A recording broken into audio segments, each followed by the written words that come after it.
Hey everyone, my name is Jonathan Small, and I'm a character artist at FIEA currently working on the capstone game Plushy Night.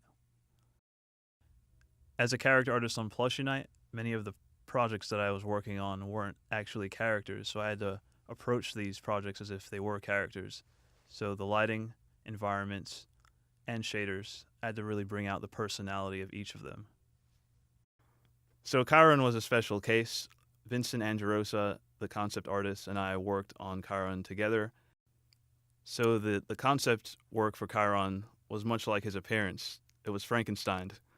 What we did was we created a bunch of iterations of his appearance, and in the end we took the pieces we liked and we combined them all together. The modeling was pretty straightforward. First step was to create orthographics, front, side, and back view. Although he's not your typical model, a biped, he has 8 legs and his anatomy is very strange, so it was a little bit more flexible than the original process. We created a base mesh and then, just refined it. As Chiron is composed of both hard surface and organic modeling, modeling him took a balance of extrusions and also sculpting. I went back and forth between ZBrush and Maya and tried to craft his hard surface and his organic modeling. Final concept that we got of Chiron, we gave a lot of attention and character to his hands, and detail of that magnitude really has to be brought out in a normal map.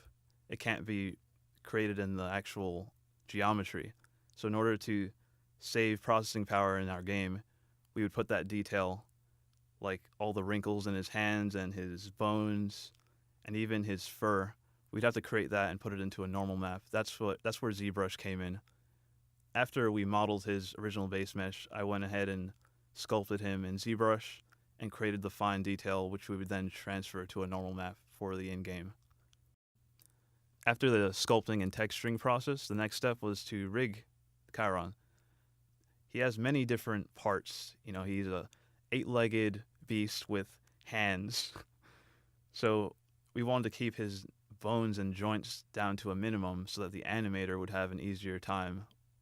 We created what's called set-driven keys in order to open and close his hands and his mouth and lift up his legs for very repeatable processes that the animator would utilize.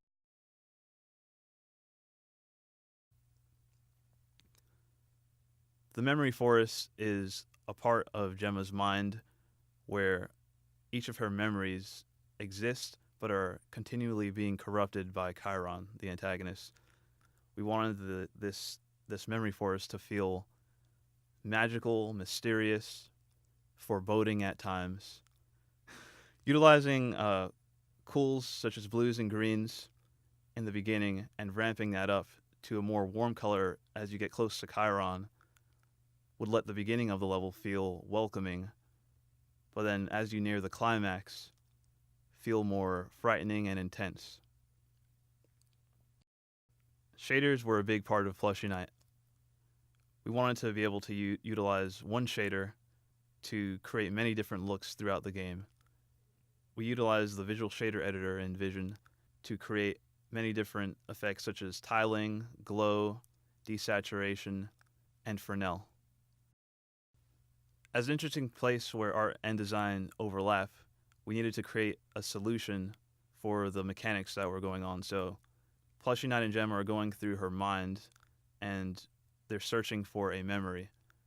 So we needed a way to let the player feel like they're walking into a memory and visiting a particular part of her mind.